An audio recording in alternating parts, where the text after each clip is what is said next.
My favorite iced tea company has a marketing internship. I might apply. Is that right? Who's your favorite iced tea? Turner's Tea.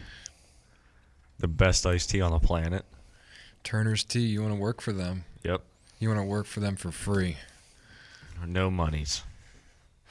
What did I miss out on? He's applying what kind of dumb shit he's saying now? He's applying for the Turner's Tea marketing internship. Oh my God! It's his favorite tea company. Yeah, nice. You'd probably actually help him. You're actually really good at your job. You just wouldn't get paid any monies. You'd go broke. You'd lose your khakis. You'd lose the pussy. Lose the house, the car. All for a Turner's Tea internship. I don't own a pair of khakis. You don't own khakis? No. not one First pair. you get the job, then you get the khakis, then you get the chicks. Nope. No khakis. No khakis. You need like one pair. You need to have No. at least one pair of khakis. No. What do you mean no? No. I just... What's wrong with khakis and a nice shirt? Nothing's wrong with khakis. I just started buying like new pairs of jeans I really like. They have to be stretchy. Yeah. And I A little don't... bit of spandex in there. Yeah, and I just don't have a pair of 2%. khakis like that. 2%.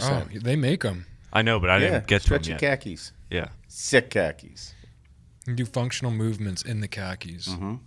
Like hip thrusts. Like, Yeah. Like church to hip thrusts. Like First we go to church, then we fuck. It's Sunday. First we go to church and talk to God, then you come home and worship my dick. it's a very holy day. Holy day. Yep. Holy dick. Look at that thing. It's beautiful. You came pretty close to sucking my dick, Bob. I'm not going to lie. Not going to lie. I do owe you this beautiful $100 bill right here. Yep. But All right. This is all yours. It's you. It's a close one. big weekend. Big weekend. So for everybody that doesn't know, on Friday here, we were enjoying this lineup of tequila, at least a few of them. Yep. Fresh tequila. We ordered the Ultra, the Mezcal, and the Anejo from Clase Azul on Friday. Or no. Thursday. On the podcast. Came in on Saturday here in front of us now. Super excited. But anyways, back to the bet. We were getting a little tuned up on Friday, meetings, and then just kept drinking after the meeting. And Mike out of fucking left field says, he's like, Kansas City by 10. And like everybody like kind of gave the wide eye, like, what the fuck did you just say? Yeah. And I'm like, I'll take the bet. And he's like, no, you're an asshole if you take that bet. And I'm like, well, why the fuck did you say it? Yeah. And I'm like, fuck it. I'll take Kansas City -7. And I look around, no biters, like, and I pull $100 out, and I'm like, $100. And at the time, Bob looks, and he's like, I'll take that bet.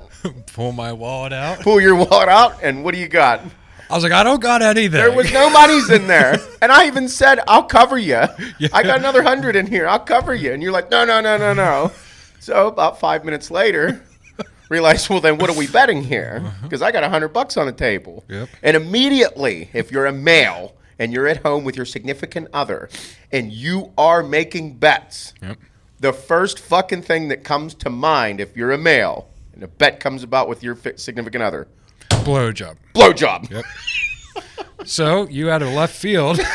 Well, blowjob's on the table. No I'm $100, like, blowjob. I am And not- Kim's like, excuse me? I was like, me? Yep. Like me? I want that stash on my crotch.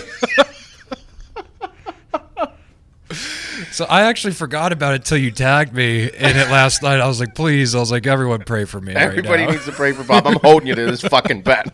It's not gay. No. But yeah, so fresh, crisp hundo. Yeah, I'll take it. Yeah, Looks what a fake. game. You know, actually, we're heterosexual life mates, so it's not Yeah. it's not weird. No. It's completely understandable. We're like significant others, but not. Yes. No biggie. Way better. No biggie. Yeah. It's like we can base a relationship not on sex. Yeah. That's a first. Yeah, it's a unique one. It's like a friendship.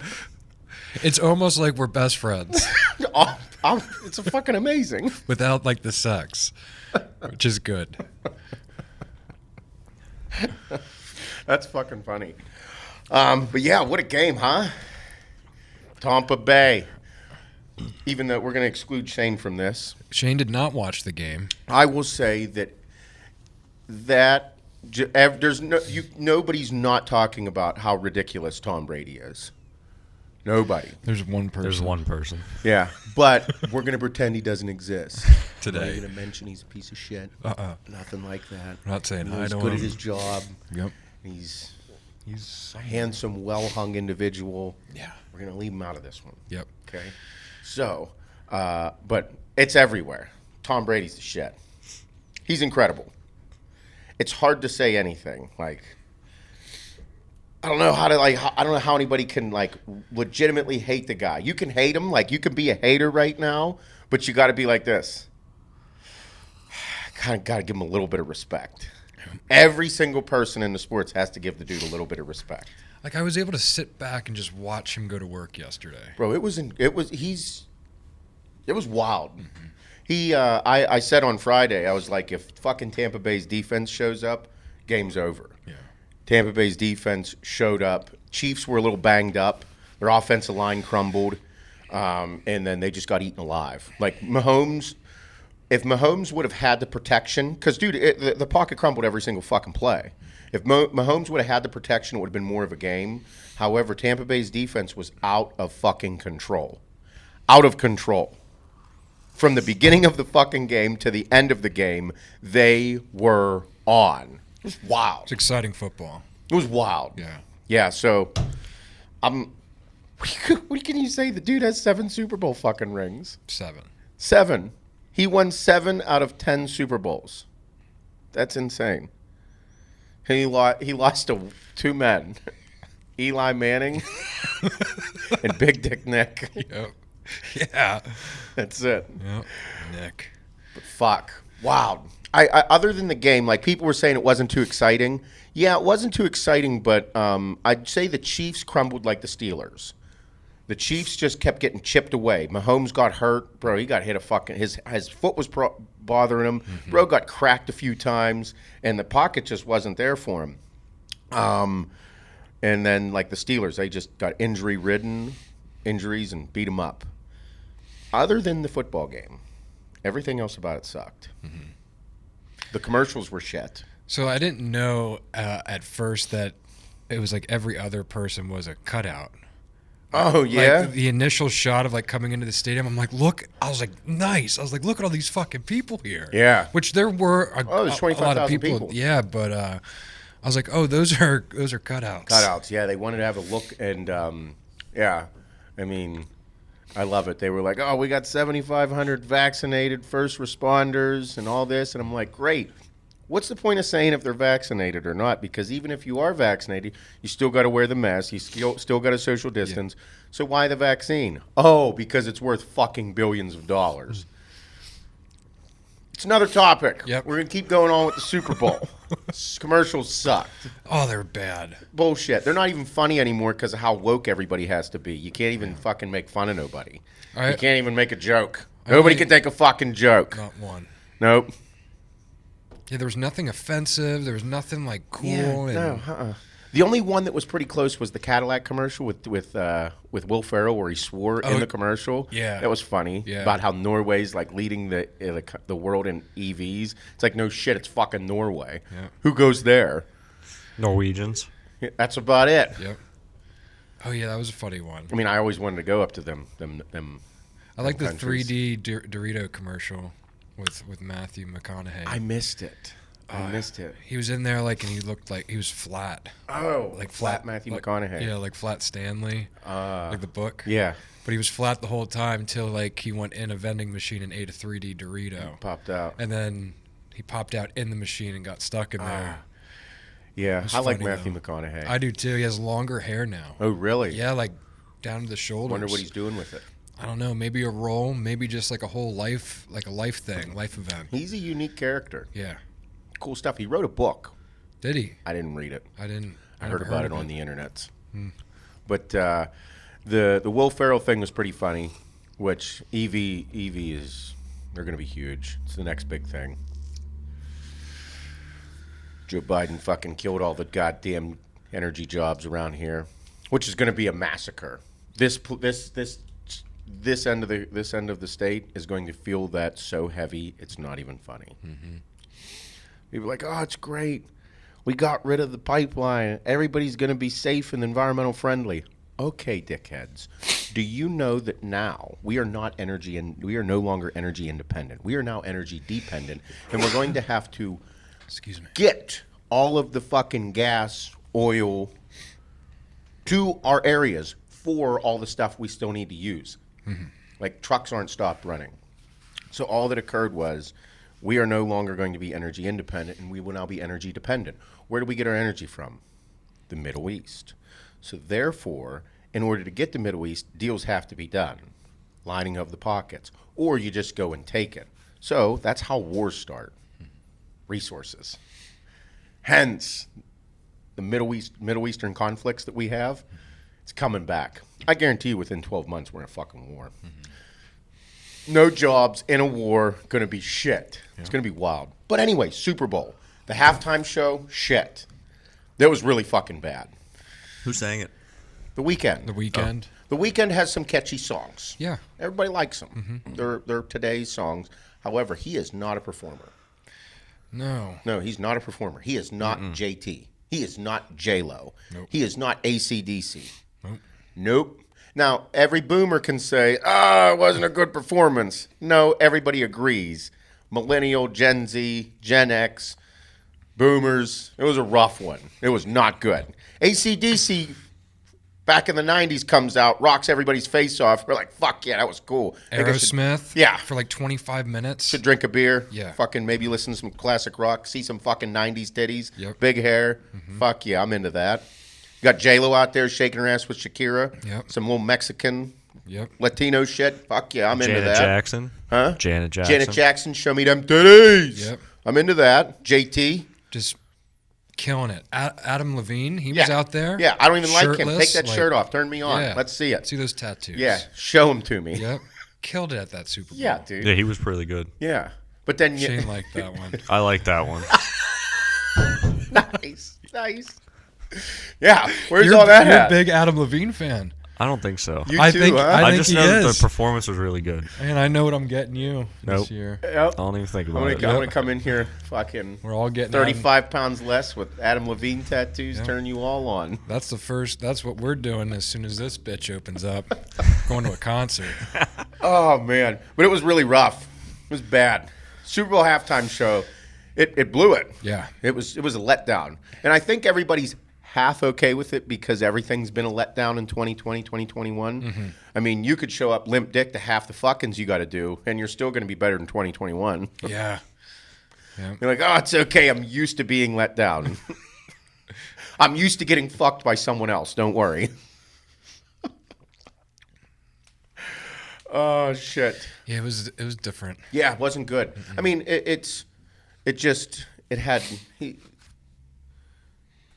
this is what is weird about today. So, it's an internet world where what he does is for the internet. It's for you watching on your telefono. It's for you watching on a screen. Like the cinematography, all that. It's for screen watching. And he does a great job on that. Great videos, music videos, whatever you want to call that shit, content. But in person, in performance, shit don't cut it. Yeah. No, I don't want to see that. Like, it's just not. So it was a big letdown. I think that it was a poor choice. I don't know how the choosing of the Super Bowl halftime performance goes, but I think they had a big old fuck up. I feel like there's a lot of artists that may not have even been a part of it too. Ooh, you think so? I do. I think that was a few years. Wasn't it like last Super Bowl or 2 Super Bowls ago when Travis Scott did it? No one wanted to do that one. Travis Scott didn't do Super Bowl. Yeah, he did. No, he didn't. Or what did he do? Did he do the All-Star? No, he did the Super Bowl. No, he had a digital concert on fucking Fortnite. Yeah. No. Travis Scott did the Super Bowl where he came out to like SpongeBob. Did I just make that up? Yeah, I think so. Nope, I definitely didn't make that up. Okay, listen. Use the Google machine. Yeah, I'm a football guy. Travis Scott did not perform at the fucking Super Bowl. I'm curious now. Oh.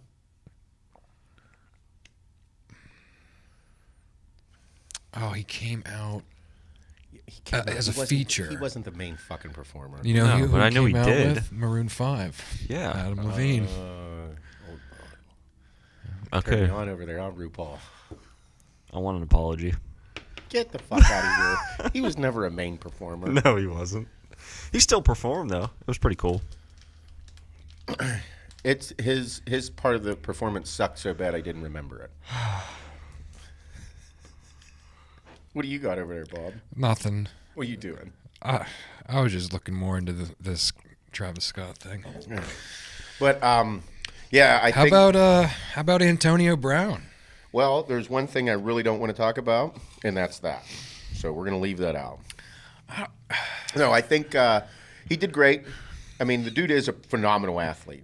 This is the hardest part about athletes and in all this bullshit. Bro, if you're an athlete, if you are a top athlete, your job is to be an athlete. Mm-hmm. Your job is to do athletic things. Everything off the field, like, bro, what do you expect? Somebody that has dedicated their entire life to sports. That means they didn't do anything else. Mm-hmm. Like, one of the reasons that they're one of the best fucking athletes is because they don't do anything else. They didn't go to class. They didn't fucking do shit. So how can you expect too much from somebody? And that's a rough thing to say. However, that's the truth. Mm-hmm. And he's just a piece of shit from every single angle except running routes and catching footballs. Mm-hmm. I mean, he ate Matthew up. Mm-hmm. How about that? Did you see all that shit, Shane, about Tyrann Mathieu, mm-hmm. or however you say his name, and Tom Brady? Yeah. Bro, that dude is an animal. Mathieu. Is that how you say his name? Matthew? Is it just Matthew? Tyrann Mathieu. Yeah. Okay, well, I'll go there. Just with a weird with a on weird thing on it. I was just trying to pronunciate it properly. I would have said that way, too. Yeah, but anyway, like, all of a sudden, like, him and Tom Brady were chirping at each other because Matthew chirps during that. And then he said, like, he deleted a tweet where he said, you know, he was called a name that he won't repeat and this and that. And it's like, okay, that's a little bit of a stretch. And then he was talking about how he never saw that side of Tom Brady before. Yeah. And it's like, what do you think? The dude's the kindest person in the world? Yeah. No, he's a fucking absolute savage. Mm-hmm. You just saw Tom Brady literally eat you alive. Mm-hmm. He killed everybody on that field. Like, he was on. 21 of 29, 3 touchdown passes and 209 yards. Mm-hmm. Bro, he owned the game. He managed it perfectly. Mm-hmm. The running backs, the O-line, that team literally played as one, the offense and the defense. It was wild. I love listening to Romo, like, predict everything. He's the best football announcer of all time. He is. Honestly, it was enjoyable. It was enjoyable to listen to that. Yeah, I think, I mean, that's why they paid the dude. What did he get paid? $17 million for this year? Yeah. Tony Romo got paid $17 million to announce. And everybody's like, one of the best Super Bowl announcers of all time. And that right there solidifies why they pay Tony Romo $17 million a year. Yep. He deserves it, too, in my opinion. $1 million a week, roughly, for football season? Yeah. Fuck yeah, dude. Everybody loves Tony Romo. He's going to wear CBS shit everywhere, talk about it. I'm a CBS fan because of Tony Romo. So funny seeing him in the CBS blazer. Oh, he's fucking great. Yeah. He's going to tell you the play before it even happens. Yeah, he educates you while it's going on. Like, the one he was like, yeah, there's going to be a play right across the middle here. And sure enough, there was a play right across the middle there. Yeah. Like, is that how that works? What, like, after the first play, he's like, yeah, Tampa just needs to keep it on the ground, screen into the outside, you know, just really hammer it down their throats. Yep. Sure, the whole game. That's what happened. Yep. I think if the NFL, like, I really don't watch it too much. Mm-hmm. I think if they took what the XFL did, I really like the XFL. Like, I'm a big XFL fan. I am. But I think if they had Pat McAfee running around on the sideline, like, talking to people, I think that'd be fucking awesome. Oh, God, I love that part. Your little XFL league is under new management now. I know, Shane, The Rock. Shane, the reason that Pat McAfee does that is because the game and the players suck so bad, they need him on the sidelines. The reason the NFL doesn't do it is because the game is the entertainment, not Pat. Oh, you just said the game was boring. Because they beat the fuck out of them. Yeah, so we need Pat McAfee on the field providing the entertainment. No, I'd rather watch Tom Brady. I don't want to watch. If I want Pat McAfee, I go watch his YouTube channel. And I love Pat. That's one of the fucking channels I watch. Yeah, he'd be way better than the halftime show. I am not disagreeing with that. I'm not disagreeing with that. Oh man, but Yeah. Fuck. I'm just I how about like the guy they're like asking Tom when he's like, "Can you come a little closer? I can't hear you." At the end, did you watch the No. Oh, after they won, they were handing the Super Bowl trophy around. Tom's standing there fucking 6'5", handsome as hell with his kids. Yep. They're giving him they want to talk to him about everything and give him the Lombardi trophy.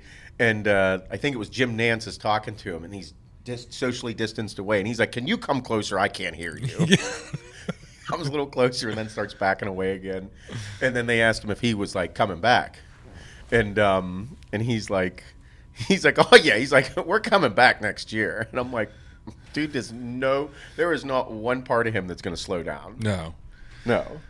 Fucking Tom Brady. He's gonna win another one. Gronk's coming back. Why wouldn't he? Bro, why would you not come back? Yeah. Yeah. So Excuse me. They were talking about his what he does, like during the season and how like Monday mornings he has like 5 a.m. game study, and Hannah heard that, heard like 5 a.m. game study, and she's like, "What?" And I'm like game study. She's like, "What do they do?" And I'm like, "You don't know anything about the back end of football. You think they just go out there and wing it?" And she's like, "Well, I know they practice." I'm like, "Babe, game study is everything, because that's how you learn to prepare for the other team. You watch what you did, and then you watch what they do, and then you have to analyze it, and then come up with a plan to beat the other team, and then go and practice how you're going to beat them." She's like, "Oh boy." Yeah. I'm like, "Yeah, game study is fucking just as important as practicing." Yeah. Seeing their movements and their calls and everything. So she's like, "Man, that's wild." I'm like, yeah, it's pretty intense. I'm super glad he won. Yeah, to be me honest. too. I'm a little bummed about Mahomes though. Like I really was wishing that he would. I wouldn't have been upset if he won. I think if he would have won, it would have made next year that much more exciting. yeah. But yeah, Tampa Bay just showed up. They ruined him. It was tough. I ate a ton of food. Did you? Yeah. Yeah. So saw you had some runs and some bikins. Yep. Got a little bit of that going. Yeah. Mm-hmm. Feel good. Yeah, feel good. Yeah. The running feels a little like rough right now, just 'cause I've been hammering it a lot. Oh yeah. Yeah, but the bike's feeling good. Maybe you should do more of it.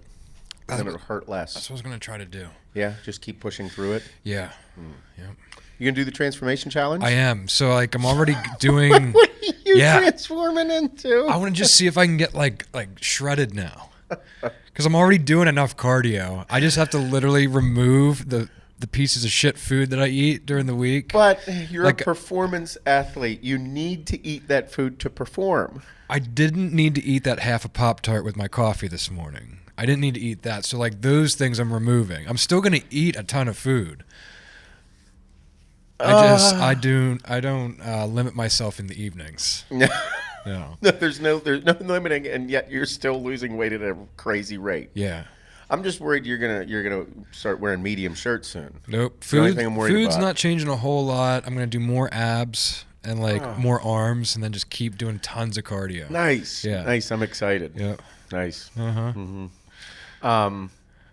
doing the transformation. Yeah, I am. I gotta get blood work done this week, and I got sick a couple weeks ago, and put a huge blip in like the training because I was dehydrated as fuck, felt like shit. But then like coming back and training, and I'm doing a ton of cardio now. I had like a point where I'm like, I think I just need to lift weights, do tons of cardio, and do functional stuff, and just train a lot, and not focus so much on taking a shit ton of gear. Yeah. It's always in my head. Yep.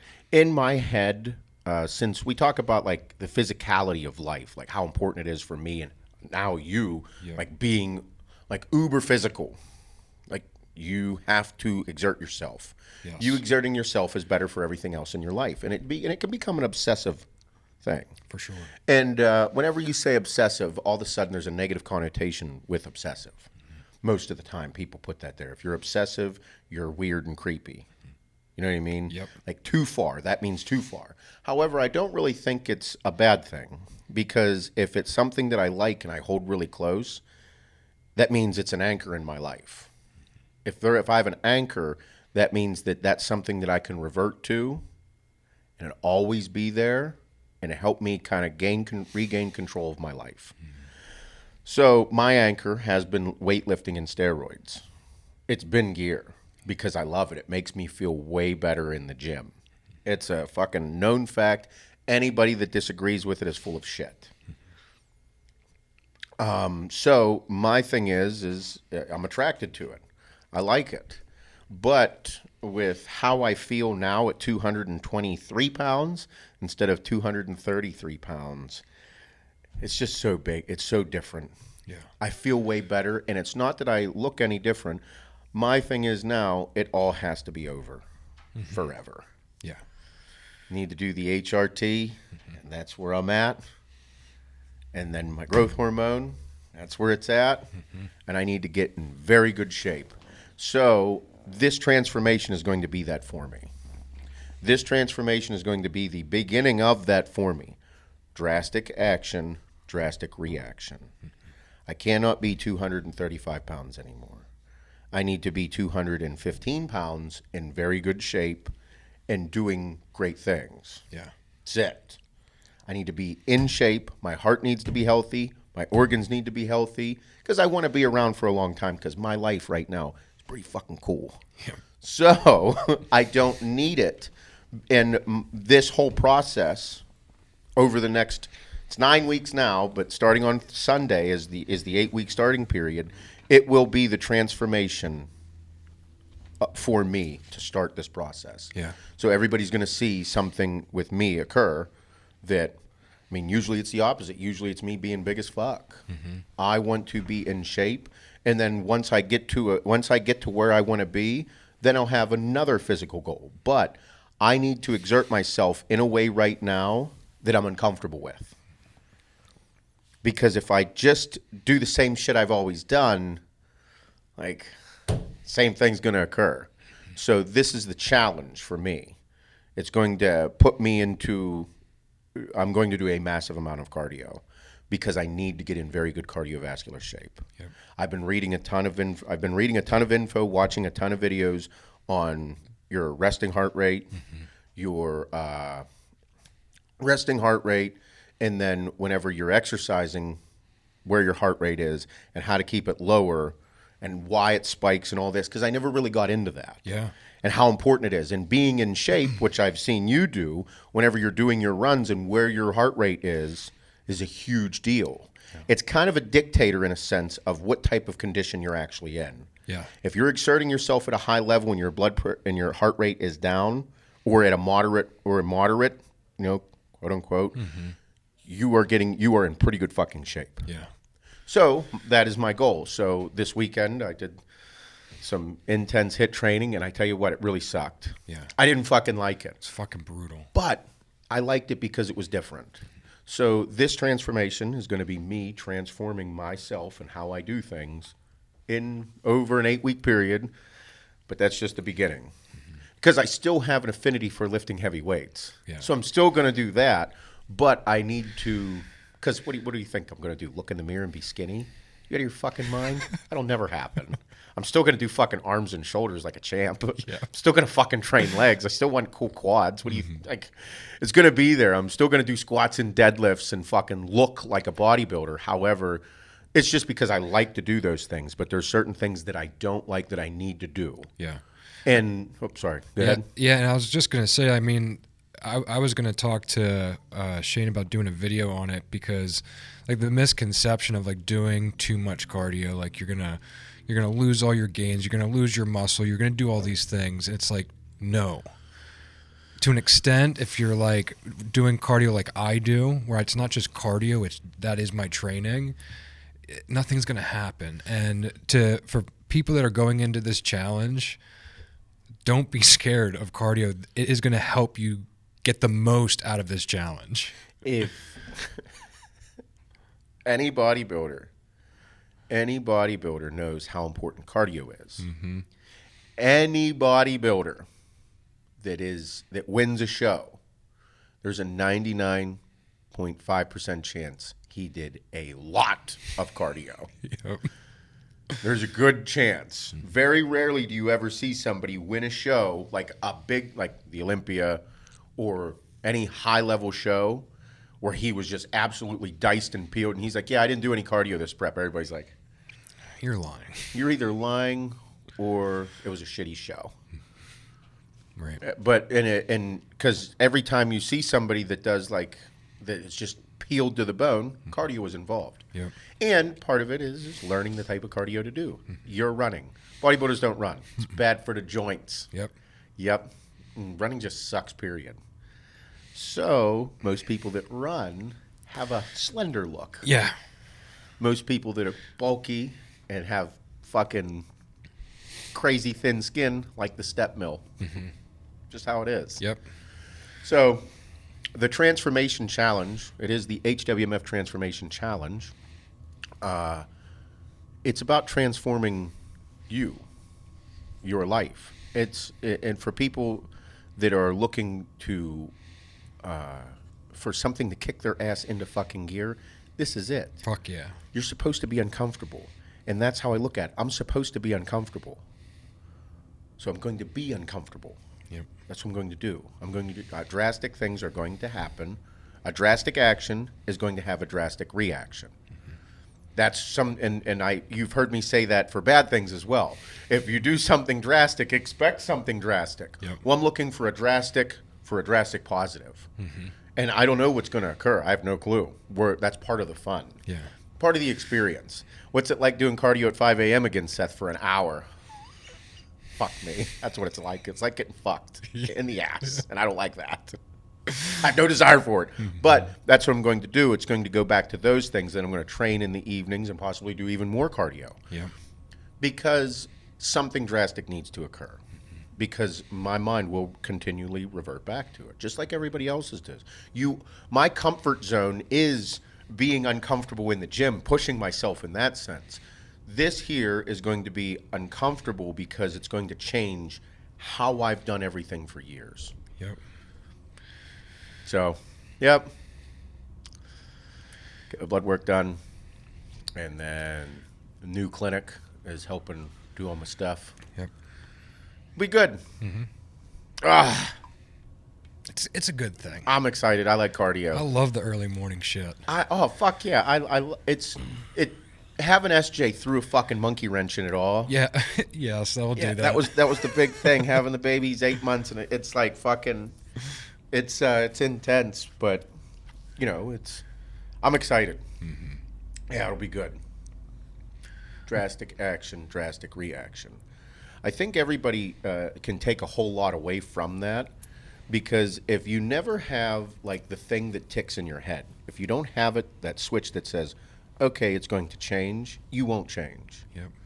And you need something, you need to be able to turn that switch on. Mm-hmm. You have to. You have to do those things that are so fucking uncomfortable, because it helps everything else in your life then too. It makes what you thought was like a chaotic work day actually not feel that bad, because you're like, I just beat myself into the ground at 5 a.m. I had to get up early. I was tired as shit. Mm-hmm. If I don't do that, I don't operate the same during the day. Mm-mm. Monday mornings, I fucking hate Monday mornings because I do the most uncomfortable thing I do all week, and I go swim in a pool. Yeah. It's the hardest thing for me to do all week is to get there. And then I have the best workout in the world. I just can't get there. It's so fucking hard for me mentally. A lot of people have that issue. Yeah. A lot of people have the issue of it because, we're made to do things that we like.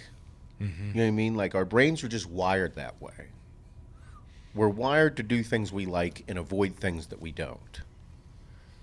So if you can get yourself to do things that you don't like, you're getting in uncharted territories, and you're going to do things, and you're going to start thinking and acting and feeling a little bit differently. Yeah. And that's experience of life, and that's what I'm attracted to. Yeah. So it's... The more those things add up, too, Like, do that uncomfortable shit at work. Do that uncomfortable shit to go above and beyond at the house over the weekend. Like, those things add up to these big piles of wins that you're like, holy fuck, this is where that success is at, that big success. Mm-hmm. You just, none of it's easy. So that's why a lot of people don't fucking do it. And, yeah, it's why you're right. That's why a lot of people don't do it. Yeah. But if you can get that little glimpse, that's what got me hooked. Like, literally 1 month of, like, really getting into this and training and doing strict keto and losing the weight. If you get just that little glimpse, you're like, that switch becomes available. So why do you think people don't do it? Like, personally, like, you were like, we'll use you as an example. Yeah. We'll do a little interview with you now. Yep. Bob was out of shape. You just weren't this person that sits in front of me now.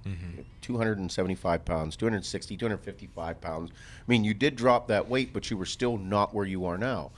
Why do you think people don't do the hard stuff? I mean, I just me personally, I made every excuse under the sun, like, not to do it. So, like, I just didn't, I was never putting myself first with all those things. Like, I don't know, I just think it's human to want to do the easy approach to everything. Like, when you wake up at 5 a.m. and you're like, fuck, dude, I can sleep till 6. I don't have to be at work till 7:30, 8 o'clock. Mm-hmm. And then you make that choice, and then I think you make that choice for so long, it just becomes your routine. So why do you think people don't do it? Do you think it's because they're lazy, or do you think it's because of do you think they won't succeed, so why try? I think they're scared to do the actual work that I think everyone kind of knows what they need to do, but no one ever actually does it. But why? They're scared. They're just scared of the work. The amount of effort that has to be output, they're scared of that effort. I agree. I think that's it. There's no other rocket science answer to that. They're just scared of the work. Would you say that for years you were scared of the work? Yeah. Yep. I thought doing a bunch of gear would make up for being scared of the work, that it was just going to be like a miracle type thing. Mm-hmm. And all it did was make me a little bit stronger and thicker and enjoy lifting the weights. Different, a little in the head. But I still didn't put in the work. Like, I still was only doing 45-minute to an hour workouts. Yeah. I wasn't doing any additional cardio. I didn't change anything but add in steroids for a while, and then adding in bodybuilding foods because I thought I was doing the work. I wasn't doing the work. You don't need to eat 2 cups of rice every meal if you're not a stage-driven professional bodybuilder. In the off season. Geared the fuck out. Because I've seen you get big and in shape with almost no carbohydrates. Yeah. And eating clean and eating light. So yeah, I think the simplest thing, people are scared. I mean, I still get scared of it for some reason. Oh, I do too. Big workouts come up, like, I get scared like right before them. Yeah. And then when I'm in it, I'm like, a little anxious. it's the high I wanted all week. So do you think that, like, whenever these big workouts come about and you get this anxious, like, little bit of a nervous feeling, Yeah. do you think it's because you're going to fail? Yeah. Yep. So you still have this little bit of lack of confidence in yourself. For sure. That lack of confidence, do you think that is what is driving you to work harder to crush that goal? Mm-hmm. Yeah, like, a missed workout is like, it's bad for me. If I miss a workout, it's really, really fucking bad in my head. Because I think that one miss is going to snowball into 100 misses, which is going to snowball into me gaining 100 pounds back, which is going to make me lazy, make me not good at work anymore. I handle way more shit now, mentally, physically, at work, at home, than I did when I was 270 pounds. And I feel like if I lose any of those pieces, it could all go away. And I don't want to lose that. So now I think I'm just scared of losing that and going back to my old ways, and it just... So, I mean, that's what a lot of influencers... So, I mean, a lot of influencers online, and I'd say, like, That's kind of their MO. Mm-hmm. We all say the same things. Tell people like, here, do this, this, and this, and great things will occur. Like Andy's 75 Hard, where he's like, take a cold shower, and then like all these people saying similar things like just do them. Mm-hmm. And it's kind of like, well, people don't want to do those things, and these programs are forcing people to do it. But what's tough is sometimes they're so rigorous that people do them, and then they just go back to their old ways. Right. You know what I mean? Mm-hmm. It's and I understand why people say to do it, because it gets you out of your comfort zone. Mm-hmm. Do them. Take a cold shower for 5 minutes, see how you feel. Do that crazy workout and see how you feel. Like they're tremendous concepts, but everybody seems to just revert back to old ways. Mm-hmm. What everybody needs to push for is an actual full lifetime life change. You know what I mean? Yep. Like actually change your life to doing something extraordinary, mm-hmm. rather than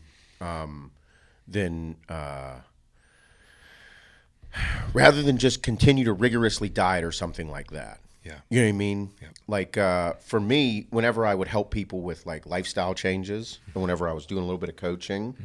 and like for me, like I'm talking about this thing that I'm doing that I'm going to do over the next 8 weeks. It's going to be different, but it's also going to be a learning experience of how I'm going to change my life. Mm-hmm.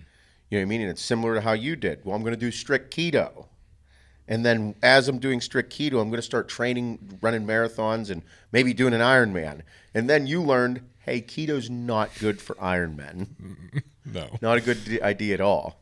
Some people do it, but then they do targeted keto with carbohydrates. Mm-hmm. Okay, so you're actually just working out so much that no food affects you whatsoever. Right. It's just fuel. Yep. Yeah, because I've got to refuel, stay in ketosis and eat 150 carbs before my workout. Okay, dickhead. So you're just eating like healthy foods that aren't bad for you. Yeah. Technically, yes, but I still like to call it targeted keto. Yeah. Like, okay, bud. But I think people need to be able to find these things to be able to change their life for the better, for the longevity. Like, you're not going to change. There's no changing what you're doing right now. Nope. It's your program. When people ask you what you're doing, you're like, well, yeah, I got a couple coaches. I got one for my training and one for my nutrition. Yeah. What do they have you do? They feed me. They make sure that I'm well fed and well trained. I stay well hydrated. It's my program because it's dedicated to you. Mm-hmm. Everybody does. It's similar to other people that run, but Bob's not somebody else. Right. Bob needs more fuel on this day just because he operates at a different rate. Mm-hmm. Those are things that everybody has to learn. But the whole process is what is the journey. Like, you're trying to figure out what you need to do over this period of time. Mm-hmm. So people like take a cold shower and see what it feels like. You're gonna fucking hate it. Yeah. Who wants to take a cold shower? Yeah, I don't want to take a cold shower. Who wants to jump into an ice cold pool? Nobody wants to. Why do I do it? Well, there are health benefits to it. Mm-hmm. Like, recovery benefits are huge from it. Contrast baths, cold and hot, those types of things. Yep. Hot ice. And then it's good for stress levels, things like that. And I always thought, like, wow, how is a cold shower, like an ice bath, good for stress levels? I know why. You want to know why? Because you can't think about anything else. Nothing. How cold that motherfucker is. Shuts your brain off for about however long you can endure it. But it has benefits, so it's great. But most people don't do it every day. Right. Because it's a pain in the ass, but it's a great way to change your life, like the 75 Hard was built to do. Yep. Is made to change your life. Or at least be able to pick up, like, little things. And I'm all about that. I'm all about picking up little things and applying it to your life to change for the better. Yeah. So, but when it comes to, like, changing your life, you have to experiment with everything. Mm-hmm. Like, you just have to do it. You have to get outside of your comfort zone. You have to attempt it and give it all of it. Full dick the motherfucker. Yeah. All of it. And then if you didn't like it, did you not like it and it was beneficial, or did you not like it and it wasn't beneficial, or did it fuck your actual life up? Yeah, yeah. I know. Like the scheduling stresses me out a lot. Like trying to fit it all in, and you don't have to be training for a triathlon for it to become an issue for you too.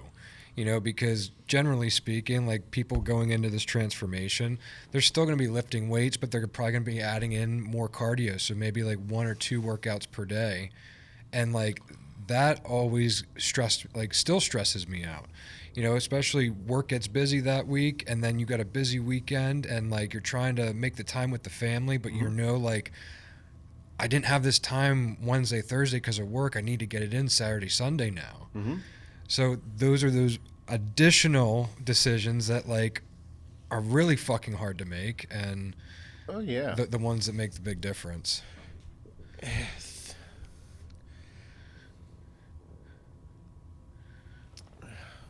It's tough. Like we repeat ourselves a lot on here about like how we do things, but the repetition and the consistency, that's the big fucking. That's a great thing. Yeah. Not many people. I saw this thing Priscilla posted, and it's about consistency. Yeah. And everybody knows consistency is everything. Mm-hmm. Do the same shit. Over and over, but he mentioned about doing the wrong shit over and over. Yeah. I'm like, man, that's a good point. Yeah. I mean, I don't even think that way because I just stay away from the wrong fucking shit. Yeah. You do things over and over because that's what works. Whether it's you find out what works and do that, and that's pretty much what I'm talking about now. Mm-hmm. Like I'm going to go on a journey over the next 8 weeks to transform how I live my life, and I got to figure out what works. I got to figure out what works for my health because this is a thing that. Bro, if I keep doing the same shit, I'm going to have health problems. Mm-hmm. Whether anybody wants to fucking acknowledge it or not. Yep. No bodybuilder talks about the health problems and then until all of a sudden, oh, he's dead. It's like, oh, no shit, huh? It's real. It's not a joke. Yep. They fucking high steroid abuse will fucking kill you. It's a guarantee fucking tea. Anybody that says anything else is legitimately lying to you. They are. Yes. And I'm not judging or discriminating or encouraging anybody to do it or not to do it. I'm just saying it's real. Because if I stayed on 800 to 1,000 milligrams of test every week forever, I'm going to have a fucking heart attack. Yeah. My blood pressure is going to be through the fucking roof. Everything is going to be elevated. Yes. That's not because heart problems run in my family. It's not hereditary at that point. No, there's no hereditary part of that. No. It's because Seth likes testosterone. Yeah. Mm-hmm. That's it. So that is part of this transformation for me. Yeah. Personally, so everybody wondering, I'm gonna there's a YouTube video I got planned to do here either today or tomorrow and talk about it and be much more in depth about that process because people need to know about it. And bro, don't get it twisted. Like I'm still going to train my balls off and do cool shit. Mm-hmm. Yeah, but you're going to see a much leaner version of me. Yeah, because I need to be. I have to be. Like I like my life. I like my kids. I got a fucking 8-month-old son. What am I going to do? You know that bodybuilders start having health problems in their mid-40s. 10 years from now, when I have a 10-year-old son, I'll have a fucking 23-year-old daughter. Holy shit. I know. 10 years from now, I'll be 46 years old. I don't want to fucking have problems. Mm-hmm. And every bodybuilder has problems. All of them. Yeah. They do. They do. Don't fucking let nobody tell you different. It's all a fucking joke if they say no. Mm-hmm. Oh, yeah, really? You're full of shit. But all these things and anything can pop up. But at the same time, when everybody wondered, like, why did I live the way I did and why did I do it all? Well, it's because that was my life, dude. Mm-hmm. I could literally get in my truck, hop out, and go and take off and get hit by a fucking Mack truck. Mm-hmm. Is that likely? No, but guess what? It fucking happens. Mm-hmm. I could go take my car and go 130, 140, 150 miles an hour, and all of a sudden something go wrong, and I fucking go, whoop, see you later. But those are the risks I'm willing to take, just like this risk that I was willing to take this whole time. Yep. It's your life. Do whatever the fuck you want with it. And those are things that people have to continually think about and realize in their head. I don't think many people... Do you think people think about those things all the time? No. You don't think so? I don't think most do. Really? I don't know. What do you think, Shane? I think about them. Do you think about life a lot in your head? like futuristic things that you want to do in your life? Do you forecast what you want to do in your life? I'm the worst with that, I think. Oh, really? Oh my god, it's down to my cars. Like I'm like, okay, I want to get this car. I want to have this car and this car when I'm this old and for this reason. Like I want to get a truck actually. So you're somewhat of a daydreamer. Yeah. You'd consider yourself that? Yep. I'm a big daydreamer. I'm a huge daydreamer. I feel like if you don't do that, it's not healthy. Then you're not striving for anything. You're not going towards a goal. You know what I mean?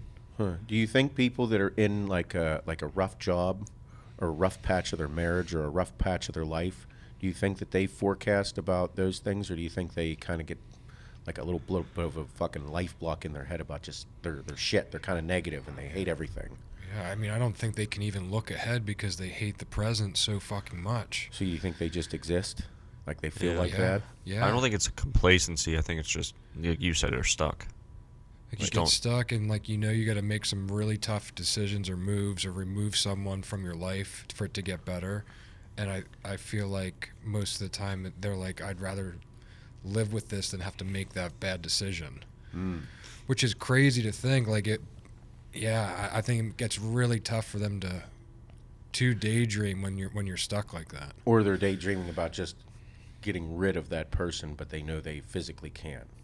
Or they're daydreaming about like drinking it away on a Thursday or Friday night. You know what I mean? Yeah. Like the daydream isn't big enough. Like you're daydreaming about like masking some bad shit. Instead of like daydreaming about like making a big change. Can't wait to get fucked up after work. Yep. Don't get me wrong. I love getting tuned up. Yeah, but you're not tuning things up to mask it. You're tuning things up just because it's fun to get tuned up. Yep, exactly. Yep. Big difference there. Yeah.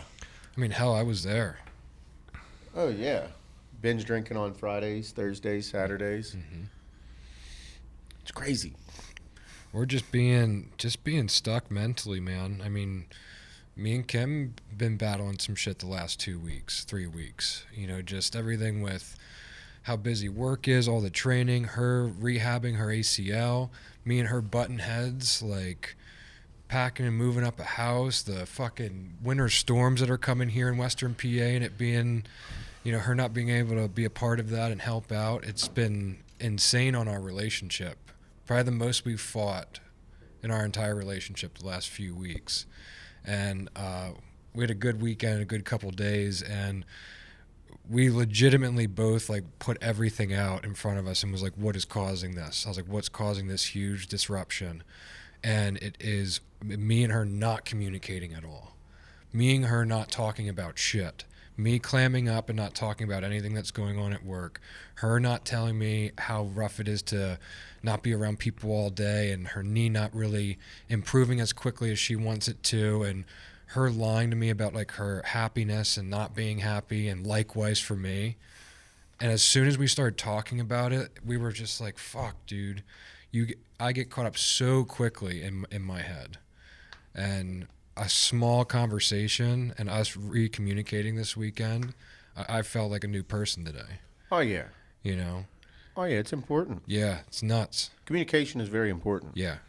Talking. And it's being able to listen. Actually listening. Yeah. I have a hard time with both. It's all you have to do is listen to what the person's saying, and then not judge them for it. Yep. Because that's a big thing with today's society is judging. Like we love to review. We love to judge. Yep. It's so much fun. That's what society says. I don't like to judge. I just kind of like to look at it and say, cool. And then maybe if it's negative, find out why the fuck you do that. And then if it's positive, man, what'd you feel like? Maybe I should feel like that. Should I do it too? Right. I'd like to do that. I'm into that shit. So whenever you're in a conversation or you're having an issue, talking is obviously the number one thing. But whenever you go to talk, you have to listen and not be able to get upset. Yep. Because if you're communicating with somebody, they're more than likely going to say something that might fuck you off.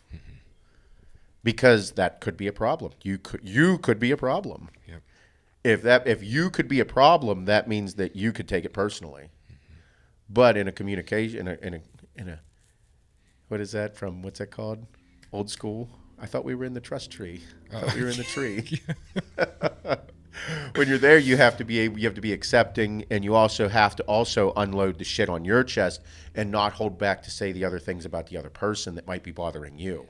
And that other person also has to be accepting to what you're saying, and you have to deliver it in a way that is as real as possible, but also not be derogatory. I know. I have to be so careful. But it's one of those things where if you're having a conversation, everybody's feelings has to go out the door, and you have to listen. Yep. You have to, because I know I'm a fucking prick. Yeah. I mean, I don't know many people know, but I'm quite the fucking cocksucker. If something gets in my head, I might fucking remove you just because of one thing. And I won't feel anything. It's a bad trait with me. Horrible, because I'll just cut ties, brush it away, and be like, moving the fuck on. Very bad trait about me. So that means that whenever something really fucks me off, it might take me a day. It might take me 2 days to get back to fucking reality. Yeah. Because if it really fucks me off, I'm not afraid to lose it. Because that's just how I am. So, bad trait. Because there's people in my life that really like me, that love me, fuck everything. Because nobody that's in my life, I don't value. Everybody that's in my life, I value. And so if something fucks me off, I'm like, oh, man. Get a little jerked off, and that's not a good thing, because then I might do something drastic. Yeah. But I've gotten way better at it over the years. Way better. I just internalize it now. It's good. Yeah. One of the best things you can do. It's the best thing. Just bottle that shit up. Bury it deep inside there and never let it out again. Oh, yeah, man. But it's so difficult, because when life is intense and emotions are high and there's so many considering factors, especially with the COVIDs, this fucking bullshit. Everybody's locked up. Depression, all-time high. Anxiety, all-time high. Suicides, all-time high. Alcoholism, all-time high. Drug abuse, all-time high. But at least we're not dying of the COVIDs. Jesus, God in heaven. It's unreal, because people are locked up, not doing things, and that means that they are now inside their own heads. You get inside your own head, you're fucked. It's going to take something drastic for you to get outside of your head, because you can be your worst critic. You know, it's like on the internets. You see people that are just crying for attention on the internets. It's wild. Yeah. You know, people think that the people on the internet and like big TikTokers and YouTubers have more money than everybody. Listen, they make a lot of money. But I will tell you this right now, there's way more people off the internet that have millions upon millions of dollars than people on the internet. Because whenever you're on the internet and you're no longer important, or you don't have anything that is financially stable, you lose it all. What happens whenever your YouTube channel just goes down and you no longer make any money from it? Yeah, they just take it from you. I can't even imagine like a TikToker, like they're 20 years old, 18 years old, whatever, and they have to go on the internet and they're like, oh, I got to post a video today and wait for someone to comment for them to feel important, you know? That's like that sucks. That's a shitty feeling. They can't do anything else besides rely on the comments of people that don't even know. And the comments are all based upon judgment. Yep. They do things for judgment.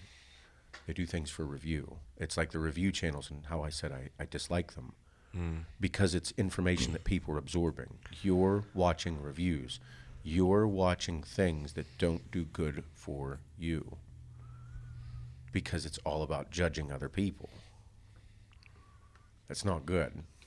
Whenever we do reviews of the things, it's like, I don't talk about many things that I dislike, because I don't want to rip them apart, because it's negative. I'm not into it. Does negative things exist? Yeah, but you get around me, you'll quickly realize I'm not very negative about anything. I'm critical about how things run here, because it's my company. It's our company. I'm critical. We're critical of it. Yeah, we're critical of ourselves. Like the cool tequila bottles here. Like, I'm going to judge the fuck out of them when I drink them, but I'm not going to be like, this shit's horrible. I'm just going to be like, I don't like that one. You guys shouldn't buy it. You guys should buy this. It's fucking delicious. It's great. You guys like this? Yeah. So I think that I'll never be not amazed by it, but it's important for, like we were talking about relationships and how you're going to go about it, communication. Do things that make you feel alive. Do things that are going to challenge you. Everybody just needs to experience life. You have to. It's what the fuck you're supposed to do. You're supposed to experience life. Get around cool people. Don't get around people that are fucking annoying drags on life, that bitch on social media all the time. Get around people that are like, hey, I just drank this sweet tequila. It was cool. I told my family about it. Like we had to, when yesterday was Emmy's birthday party with the family. We're over there at Super Bowl party, Emmy's birthday, da-da-da. I was like, drank this cool tequila. And my sister's like, tequila. And I'm like, yeah, it was great. My dad's like, so like it was good. And I'm like, it was sipping tequila. It's not that shit you have back here. And he's like, what's wrong with the stuff I have back here? I was like, it tastes like tequila. I was like, I'm not drinking that shit. And he's like, yeah, but margaritas are delicious. I said, yeah, I like those. Love margarita. But this is sipping tequila. And I was telling him, he's like, after I got done telling him and my sister were both like, I think I want to try it. I'm like, we should. I'm going to go get a bottle and we're going to drink it in the summertime and you're going to love it. Yep. And, but that's how it should be. It should be, I mean, that's what we base everything on. Mm-hmm. People's craftsmanships, what they do. Feel alive, do cool shit, get around good stuff. I will say that whenever I'm around like passionate people, like life changes. Yeah. You get around people that are just drags, life goes down. Yes. If I watch shit on the internet that's negative all the time, I'm going to be negative. If it's always a dramatic bitching match, oh, this person said this and this. It's like a soap opera. I don't like soap operas. I fucking hate them. I'd rather make millions of dollars. Why doesn't everybody want to make money? What's wrong with that? Like, I want to just make monies and do cool shit. We produce the best supplements in the game. Like, I just want to do cool shit. Mm-hmm. Bless you. I don't want to, thank you. I don't want anything else. I do that too. Someone coughs, bless you. I started that like years ago. I started it years ago as well. You're older though. Communicating. Good job, guys. Yeah. Look Thanks. at that. I forgot Shane was here. I know. I look at him all the time. Yeah. Yeah.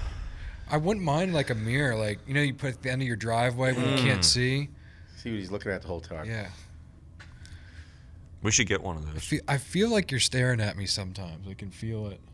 Like the back of your head? Yeah. Yeah. Only like 50% of the time. No shit. Yeah. What's he doing the other 50%? Looking at me. you. In the other 50, he's looking at his phone. Ah. Mm-hmm.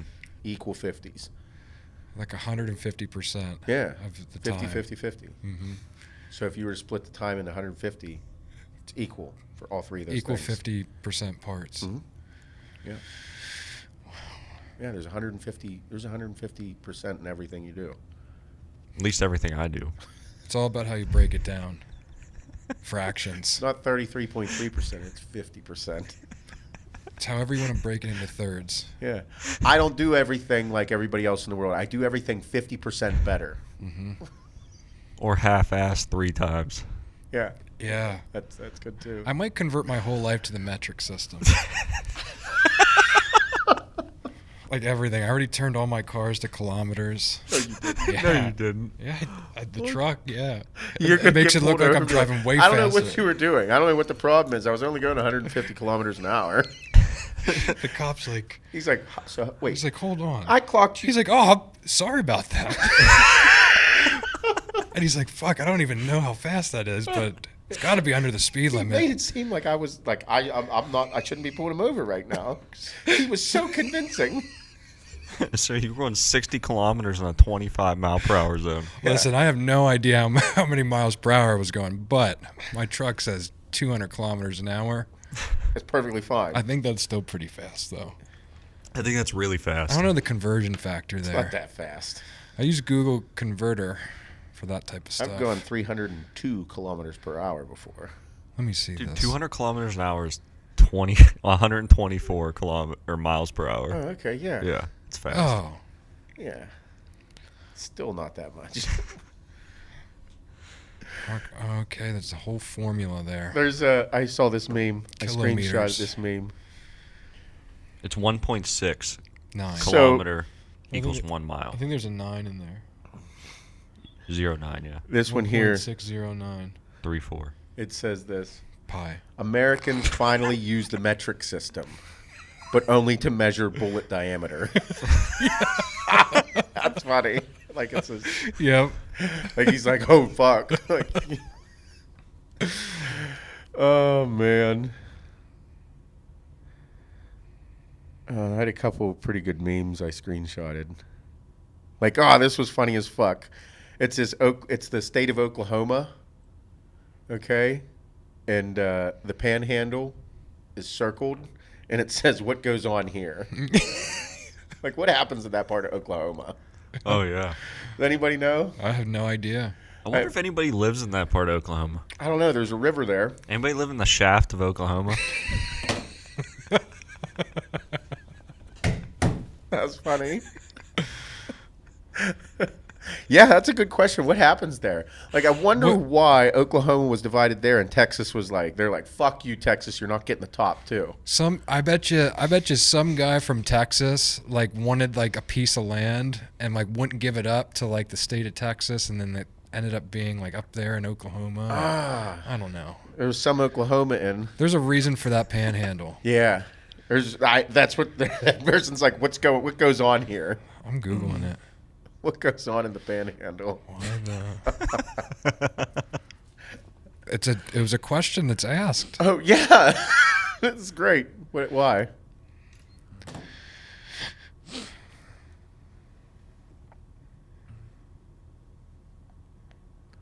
Okay, so it says when Texas joined the Union as a slave state, it agreed not to extend its sovereignty over any territory north of 36 degrees and 30 seconds north.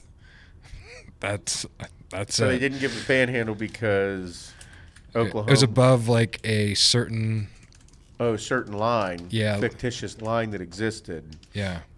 Did it say the year? Like 1830s? Yeah, it was like 1850 to 1845. 1845. Okay. Yeah. Well, I'll be gosh darn. Yep.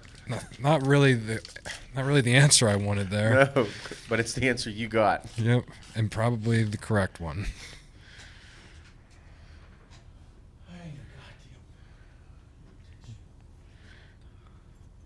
There's a bunch of panhandles. Oh yeah, what else we got? Like there's like a Florida panhandle. Sorry. The Florida panhandle. Oh yeah, the Florida Panhandle. Yeah. That's where you were. Yes. Right? Panama City. Mm-hmm. Yeah. How about how like northern Floridians are like the degenerates of Florida? Did you ever hear that? Yeah. I didn't put that out there. Huh? I didn't put that out there. No, I'm not ripping on him. I'm like, fuck, dude, look at me. I'm podunk as fuck from Western PA. We're just classy West Virginians. We got our fucking teeth. Like, that's the joke. We live in fucking Bell Township, for Christ's sakes. Okay? You're weird if you don't burn tires. Yeah. I'll question you. Yeah, what, you don't burn your garbage? What's wrong with you? Love a nice plastic fire on a Sunday. Heck yeah, I love that smell. Open up the window, sweetheart. So, I was just saying, like, when people talk like that, like Florida-Bama, like in the Georgia-Florida line, like around that area, like that's where, like, just the mayhem occurs. Like, those are the Hicks, the West Virginian, Southwestern Pennsylvanian, like, Yeah. like that's that. I just don't know them because whenever you run into like a West Virginian or a Southwestern Pennsylvanian, you're like, oh boy, what do you do? You blow propane tanks for fun, don't you? Blow them up. Yeah. Maybe send them down a river, shoot them a couple times. Here and there. Yeah, it's just a good time. Pick 'em What's wrong off. with that? You got TNT. Do you have pipe bombs in your basement?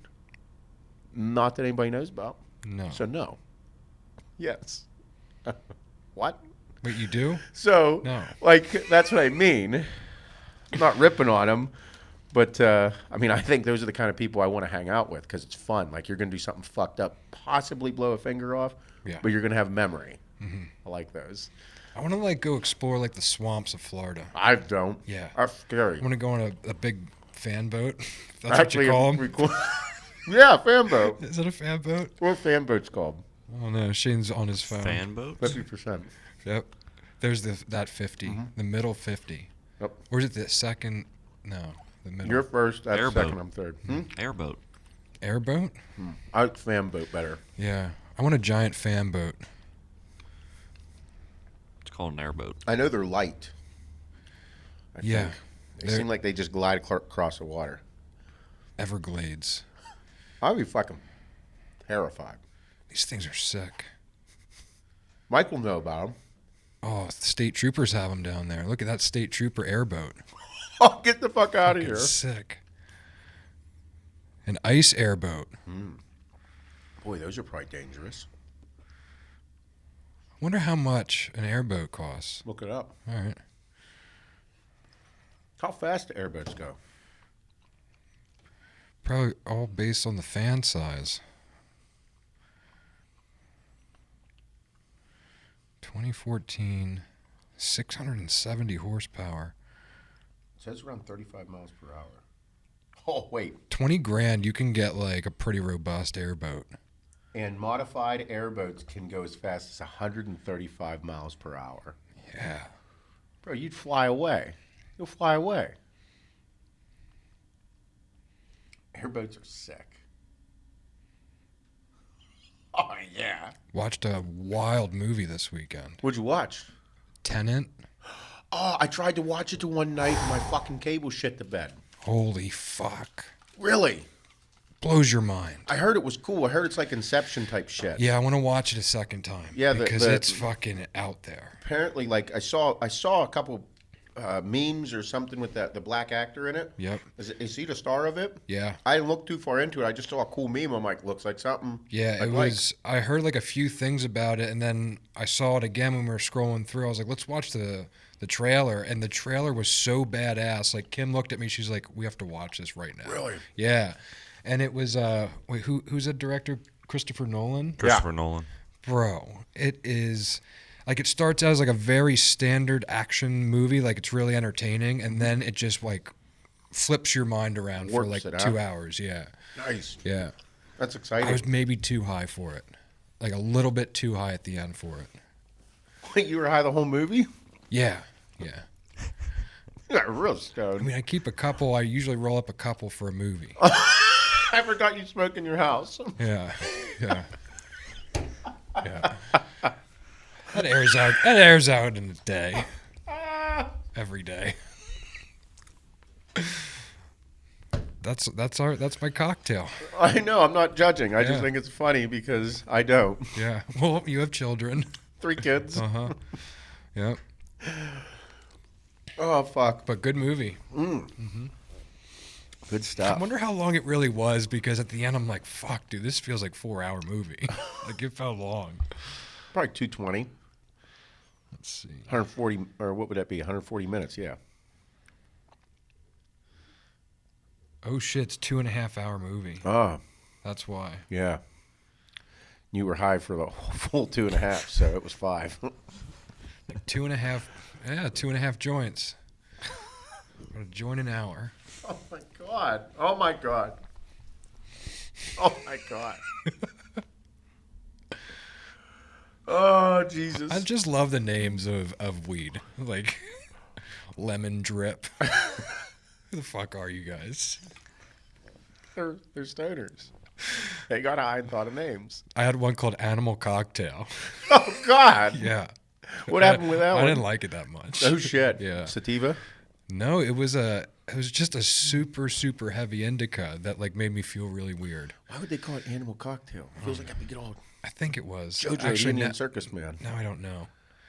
Might have been a hybrid. I don't really know. I just kind of dive in and then, See what happens. Yeah. Just catch the feeling, experience it. yep. I like that. Mm-hmm. Yep. What the fuck were we talking about before that? Airboats. Airboats, and then the movie Tenant, and then Florida Georgia Line people and the Florida Bamians. the band, Huh? Florida Georgia Line, That name is the Florida Georgia Line because that's where they're from. right around that line. Just that Florida and Georgia, those are 2 states that are separated by a line. Mm-hmm. That's where they live. The state line Yep. You cross it, you're going to see a sign. for a different state every time. They're going to welcome you either way into Florida. or Georgia. You're probably going to have truck that has a lot of rim and a little bit of tire. It's not accepted up here. No, if I see that up here, A little different. yeah, I don't want to see Different feeling. that. Yeah. Yeah. That's why they're different down there. But if I see it down there, I'm like, hey, this is what you guys do down here. Yep. You need less tire down here. Yeah. Up here you need lots of tire. Yep. Yeah. Snow, ice, off-road. But they off-road in the do they off-road in the swamps with those? No, I don't think. They have a specific name. I've heard a name because I watch truck videos on the YouTubes, and they talk about, like, they call it something like a mall rat or like a Like the swamp and on land vehicle? no, I'm just no. Like the trucks with the giant Tires, but a lot of rim. Lots of wheel. Heavy wheel. tons of wheel. Super wheel. 22 inches of wheel. Sometimes like 26 inches of, I don't know. That's too much wheel. Maybe like 4 inches of tire. Or I don't less. know. Monster trucks? Stop talking. No, they got those swamp trucks too that are fucking. Yeah, Deer Meat for Dinner has one. He has what? A swamp truck? Or It's like I forget what it's called. It's like a Rover or something. Yeah, here's like these like swamp trucks. oh yeah, those are sick as fuck. Yeah. No, I was That one's referring for to sale. just a pickup truck. How much is it? Will we get in trouble if we drive that on the road here? Mud truck. I don't think so. How much is that? That one's $7,000. That's all? It doesn't look in the best shape. There's other ones that are better. How much are those ones that are in better? Like I could purchase it and drive it around here. Well, we'll probably have to travel to the south to pick it up. I don't give a fuck. I'm just saying. Yeah. Okay, swamp trucks. Might for have sale. someone follow you with like an oversized pickup flag. We're friends with the police here. Mud Yeah, they trucks won't for care. sale.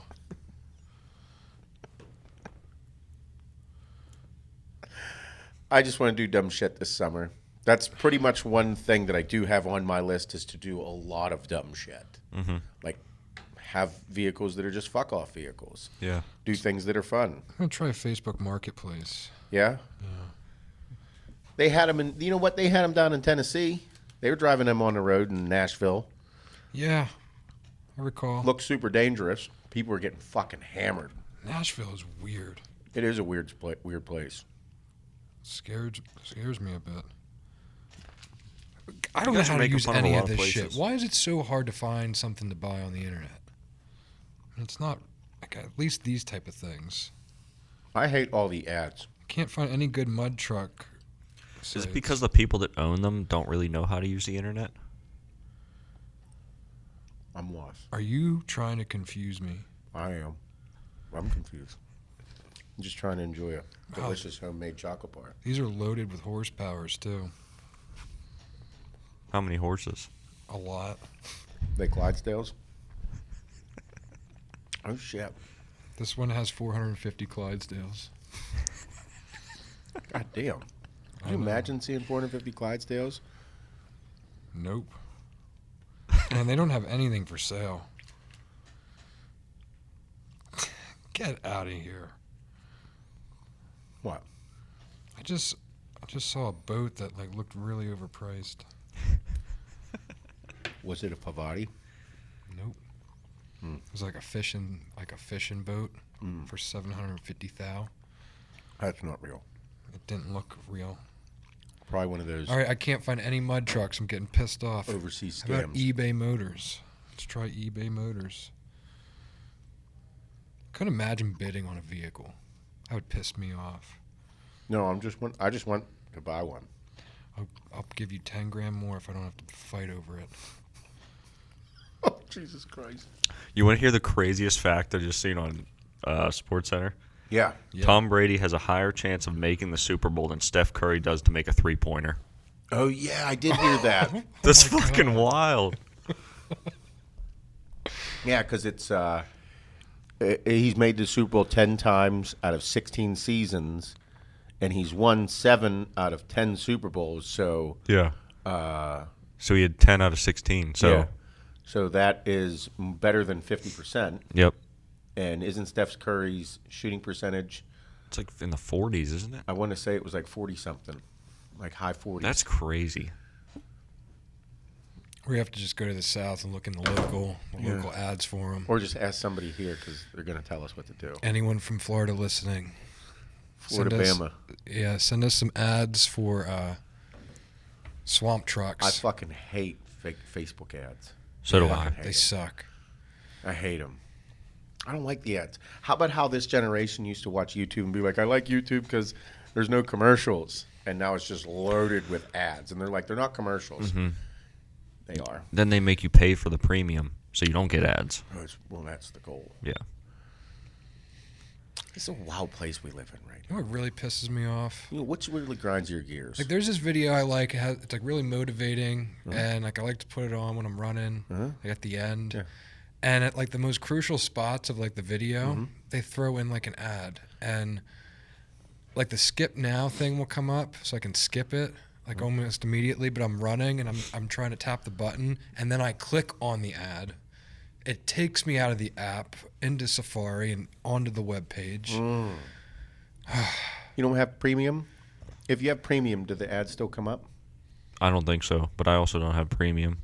That's like that weird like internal dad thing in me that I'm not a dad, but I just don't want to pay for ad-free stuff. One more thing. Yeah, even though it's probably $2, I don't know how much it is. probably 10. I don't know. It really grinds my gears. I hate when you say something like you're looking for, oh yeah, new mattress. Now how many mattress ads are going to come up on your phone? Mattress is a fucking big deal, big purchase. Yeah, I went Sleep Number. You're going Worth to the get money. Yeah, Every fucking penny. we have to re-up soon. Sleep Number. Yeah, Without a doubt. okay. No questions asked. If you can afford a Sleep Number bed, get a Sleep Number bed. You will not regret it. Greatest investment for my body, other than steroids, to date. How's it holding up? Like, you know how like a mattress will just like divot after X amount of time? It's air. There's air in it. You're sleeping on air. Do you have to inflate it? There's a pump. It's connected. It's the simplest fucking thing you'll ever see in your life. It's fucking ridiculous that it's as much as it is. But whenever you sleep on it and how it contours to your body and how it all works, yeah, I'm like, yeah, fuck yeah, Sleep Number's sick. I'd Sleep try it Number? out. Yeah, come on over. Cool. Kim's all over whenever you're over, though. Okay. I want you fucking on my bed. I know it would probably happen. I know. That's why I'm saying it. Yeah. Good call. Brain power. Yep. Nice. Jesus Christ.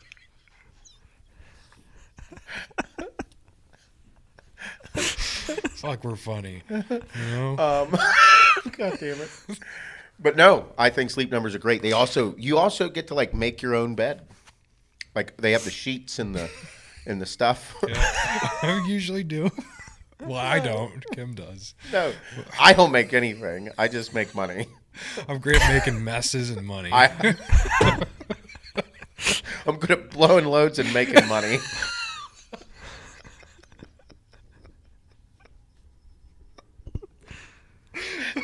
Fucking guys are fucked up, but it's true. So that should be like a slogan for every male, like that works really hard. I blow loads and make money. You're like, oh, you're quite the gentleman, let me tell you. You sailor, you. Okay, but anyway, what I meant was they have pillows, they have sheets. Like whenever you get to bed, they also have the sheets. Yeah. Then they have the blankets. Then they have the comforters, and super nice, like really nice stuff. They have like the weighted blanket thing, really cool. Yeah, I liked it. We get a down comforter. And then they have the matching colors where you're on a computer screen and you can look and see what it likes so it matches your decor in your house. Pretty nice. Big deal. I loved it. Super great experience. Yeah.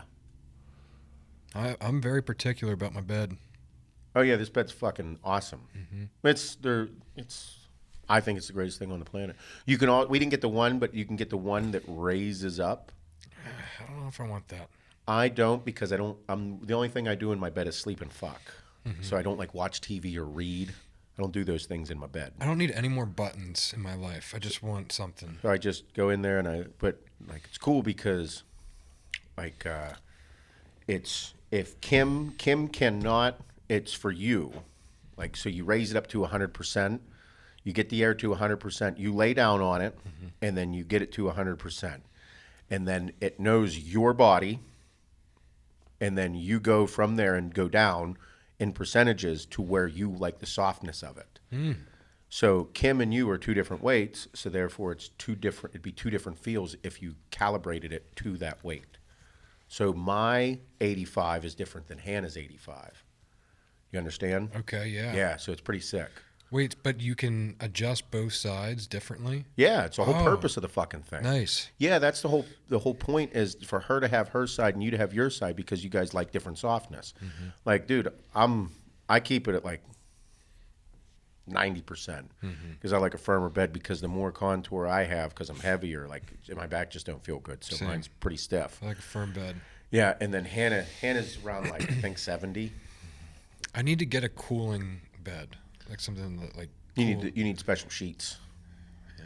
Yeah, I don't get hot in this bed. I'm out of control right now. I'm like boiling over at night. I'm not even taking any tren.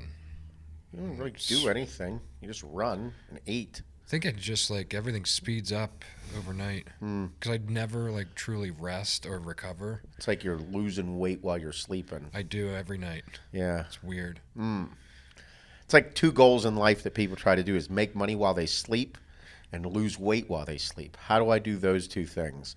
Well, you can do both of them, but everything else in your life is going to be borderline ruined. Yeah. Nice. I don't like it. I don't like sweating. I love it.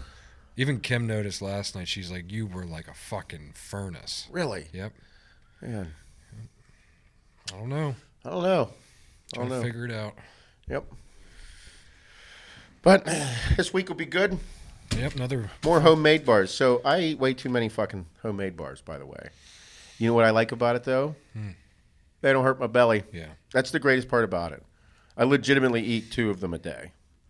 And no problems with my belly. A lot of people eat more than one of those a day. It's hard not to. It's crazy because normally eating a protein bar inhibits you from eating another one because of the shit that you feel like. But I don't feel like shit when I eat them. It's crazy. Good job. Pretty pumped about it. We made that. I did that. I honestly am shocked at how good that is. Yep. Other than that, this week's going to be busy. We got some marketing. New flavors coming out, everybody. Oh, yeah. Big flavors. Big. Huge. Huge deal. Huge deal. New number ones, I think. I think from these 2 flavors that are going to be released will be someone's new number one.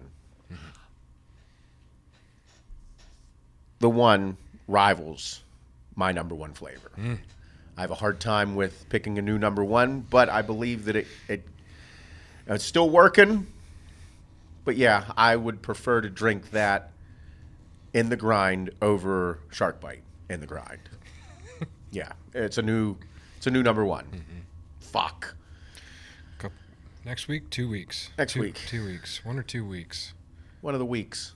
One of the weeks this month. Yeah. February. Yeah, like next week. Not this week, but next week. Not the week that we're in, the following. Yeah. Not the following week, after next week, just next week. No, that'd be 3 weeks. My brain hurts after that one. Everyone knows now when it is, so I think we're good. I think it's February 18th. Yeah. That's next week. Yeah, I'm going to that's say next week. New number ones. These are these flavors are going to be fucking great. It's great. 2 flavors of the grind and 2 flavors of ignition switch. Big deals. I just want to tell them about it. Can't do it. I mean, maybe There's nothing in here giving it away either. I can if I want. Nope. Don't say shit. No, we don't have anything in here. Nope, we moved it all out. We almost had it. Yeah, it almost got snuck in here. It tastes like tequila. No, it doesn't. No, it doesn't It's at all. not. Not even close. The flavor It does is taste mezcal. like a delicious summertime beverage, though. A cold one. Super cold. It's a little bit colder than water.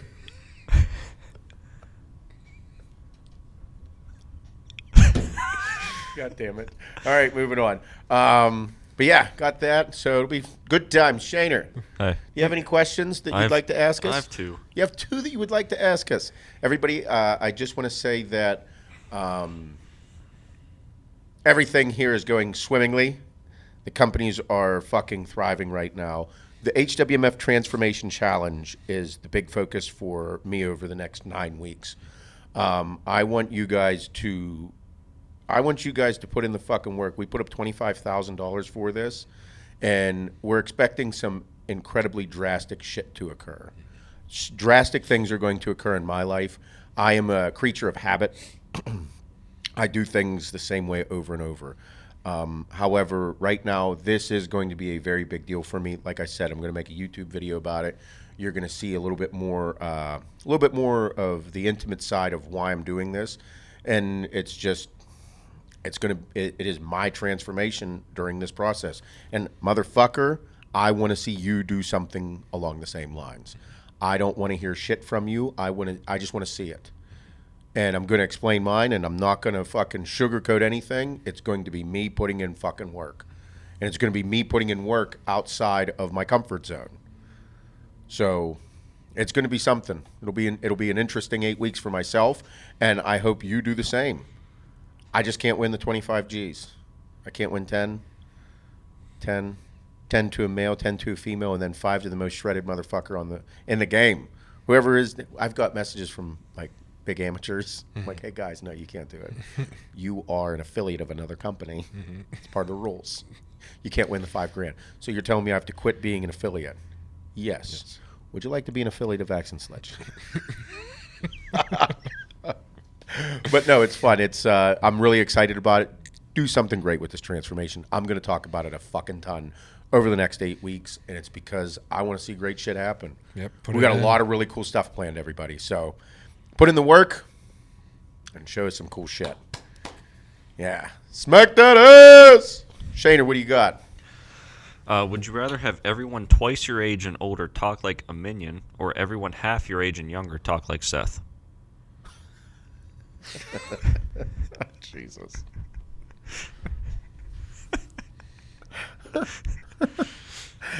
You got fucking, what would that be? So half my age. Oh, 18-year-olds. Half my age. And younger. And so younger. So every 16-year-old or younger. Oh, I'd punch him right in the fucking face. Or no, that's not my age. I'd punch him right in the 18. face. And then like 60 or 70-year-olds talking like minions. No. I don't know. That's a tough one. I'd take the little bastard teenagers. At least they'd be funny. They'd do dumb shit. Say something really fucked up, get in the fights for being such an asshole. Yeah. And they'd be half respectable. At least they'd be enthusiastic about things, passionate. Yep. They'd love fucking. Yep. Talk about blowjobs. Mm-hmm. Cool shit. They'd work out a lot. They'd love steaks and whiskey. Mm-hmm. The whiskey part probably should leave. Yeah. For at least a couple years. Yeah, at least a few more years. Yeah. They'd probably have more kids with the whiskey and the fucking. That'd be bad. It'd be funny to hear like a whole group of kids out at like recess, all sounding like little Seths. Like kickball, like, oh yeah, fucking A. Seth, I mean, motherfucker. Billy. Hey, I got a fucking question. What the fuck were you thinking? Little kid comes in. Hey, Mrs. Jones, my mom gave my dad a crazy blowjob last night. He told everybody all about it. Mr. B, did you get any pussy this weekend? Little Seth, like, shut the. You can't say those things here. Nice. Saw Mrs. B on Instagram last night, looking good. Yeah, that'd be funny. You know, like the skit that they did with Comedy Central, AA Ron. Oh, and yeah. all that. There should be a skit like that of little kids talking like me. Johnny, you can't say that in class. Why the fuck not? Kid's crying from scraping his knee at recess. Stop being a pussy, Billy. Let's go. Get up. What do you got in your pocket? Growth hormone.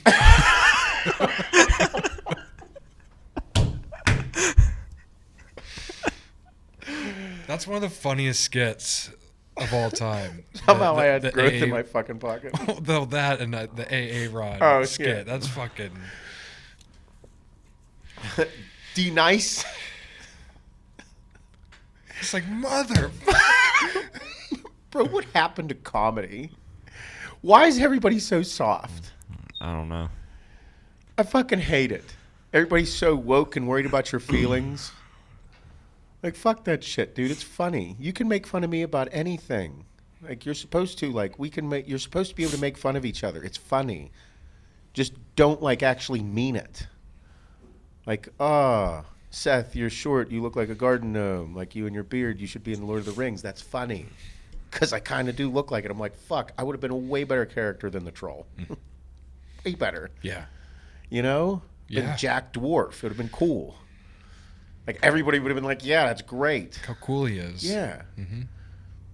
You know that guy in the movie, the dwarf, in Lord of the Rings was actually one of the taller people? Oh, shit. Yeah. Great cinematography. Wow. Yeah. But anyway, like, those things. They wouldn't even have to done that stuff with me. I could have just been famous in there for being Jack Dwarf. I did whatever. Been great. Like, it's not offensive. It's true. Like Shane having a big dick. Like, nobody thought that. Mm-hmm. Like, nobody. No one. Nobody. Not me. Nope, not this guy either. Not anybody in the office or anybody listening. Mm-mm. Everybody's like, Seth gained respect for Shane whenever he saw his dick. Mm-hmm. It's like, yeah, that's kind of how that works. Yeah, it's one of the... And we still make fun of him. He doesn't take it personally. No. He only hates his life 50% of the time. The other 50, he's thinking about his huge dick. And then the other 50, he's working. Mm-hmm. And then the other 50 on his phone. Phone, too. That's almost 200% of the time. It's because of the big dick. Mm-hmm. Yeah. I never thought of it like that. Whole new perspective for you there. Yep. That's it. But, like, you're not, like, I miss good comedy so much. You used to say way more fucked up shit. It was so much fun. Like, now you can't even say anything derogatory about anybody, even though it's funny. I love derogatory jokes. I think it's fun. It's like, good dig, nice. Sticks and stones can break your bones, but words will never hurt you. Like, no, if you let somebody get under your skin, like, then you're fucked. It's because you're soft. Like, you can say stupid stuff and still be funny. I think so. Yeah. Like, you don't actually mean comedy. It's just funny because stereotypes are funny. Like, oh, look, you're a meathead bodybuilder. You're dumb. Yeah, I am. I'm actually halfway smart. I'm actually halfway smart at some stuff, but you're a meathead. I like this. It's funny. Lighten up. Lighten the fuck up. For God's sakes. Lock it up. Like we did with Uncle D. Bro, the fucking homemade video. Yeah. One of the funniest fucking videos we've done. It's hilarious. It's fucking Guess hilarious. what? We laughed. Uncle D laughed. Everybody Shane laughed. Jay laughed. All the women that he was chirping at laughed. Yep. Then they asked for his number later. Mm-hmm. 450-second notch on his belt. Yep. It's a long belt. I ain't going nowhere near that thing. And the fucking anaconda will bite me. Will wrap me up. Yep. Wow. We took a deep breath there, both. We were thinking the same thing. Yep. Moving on, Shane. What's the next question? What else you got? Would you rather give up access to the internet or give up access to motor vehicles? Oh, internet. Yeah. I'm saying motor vehicles. What are you going to do? Bike to work? I'm going to drive a Tesla. There's a motor in a Tesla. No, it's a battery. It's an electronic motor. It's electronic. Motor. Battery. There's a battery that powers the motor via battery. Nope. I'm pretty sure that's how it works. Nope. You can't just generate fucking... Does a I don't know. I'm not a mechanic. Not a mechanic. I don't know. I guess it's not called a motor now that you take the gas out of it and the fucking... That's what I'm asking. Is there oil in a Tesla? Is that a bad question? Yeah, I don't know. I don't know anything about it. I'm not a mechanic. There's got to be some lubricating parts. Fuck, it's a motor. I fucking knew God it was damn a it. motor. Yep. Shane's biking to work. We're Yep. going to drive sick cars. Yep. Yep. Like Teslas and Porsches. He's going to look at the internet. Yep. Ride his fucking motorbike. Nope. Won't even be a motorbike. Pedal bike. Electric scooter. Don't worry. I'll pick you up. I'll drive one of those carts over there to work. Can you imagine on 22 just I'll Need be there in something an hour. Yeah. Shane's like, I thought I had him for a second. Fuck. Thought I had him in the first half. Yep. It's definitely a motor. Like Patrick Mahomes. Oh, dude. Put him on a fucking milk carton. Oh, my God. Someone had to say it. Somehow I knew it was going to be you, Shane. Oh, man. He did get lit up. And the Chiefs should trade Tyrann Mathieu after talking shit to the GOAT. Tom Brady's an absolute savage. Like, do you think he's going to be nice to you and say, calm down, it's okay? No, he's going to chirp back and tell you, go fuck yourself. I actually hope. I was telling Bob earlier. I don't dislike Tom Brady. I want him to retire though. Like, you just won your 7th Super Bowl more than any franchise. I'm tired of seeing you win. Do it again. No, I don't want him to do it again. Do it again. I hope he fucking wins another one. I hope he fucking destroys any. We're watching it. We are getting to watch it. We're getting to watch history. If we're getting to watch history, you appreciate it. Because in 10 years from now, Ryan Clark said it this morning or last night. I was listening to it. He was like, the people that are winning with Tom Brady, that have won Super Bowls with Tom Brady, are going to talk about in the future to their kids. They're going to talk about being Tom Brady's teammate over anything else.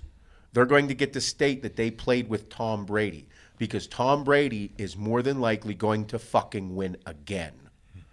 What do you think? He's not done. Whenever Jim Nance asked him the question last night, he's like, yeah, we're coming back. He's like, fuck yeah, I did. He's like, I didn't even take any big shots this year. I'm fucking winning again. And everybody's kind of like, I don't doubt it. Yeah. I don't doubt it at all. Your defense plays like that. Yeah, you're going to fucking win again. So we are getting to watch history. That means that, like, that's what Ryan Clark said. He's like, if you played with Tom Brady, you're going to tell people about it. If you won a Super Bowl with Tom Brady, you're going to tell people how you played with Tom Brady and won a Super Bowl. Not won a Super Bowl and played with Tom Brady. It's going to be him first. He is it. He wins 8. He won 8 fucking Super Bowls. Like, it's possible that he could do that. Yeah. Yeah, it's not. All he has to do is win one more. I mean, if he gets 8, you got to go for 10. He'll be 40, what is it, 46? He's 45, 46? 43 now. He's 43.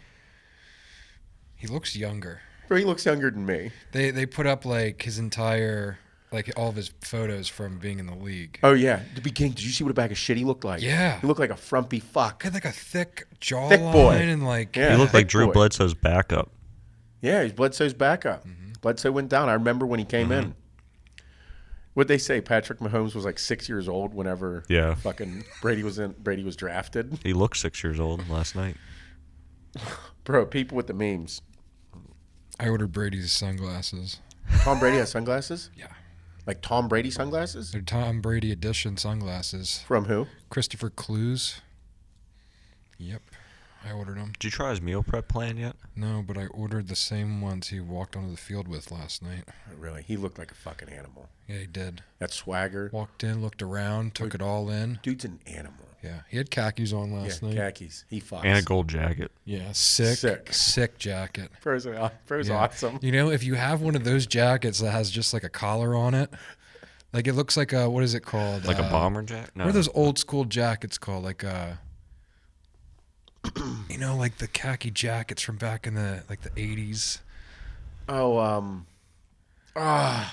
It's like OnlyFans, but like members only. Yeah. Is that what it's called? yeah, something like it. Yeah, like he had like a super like Italian expensive version of that on.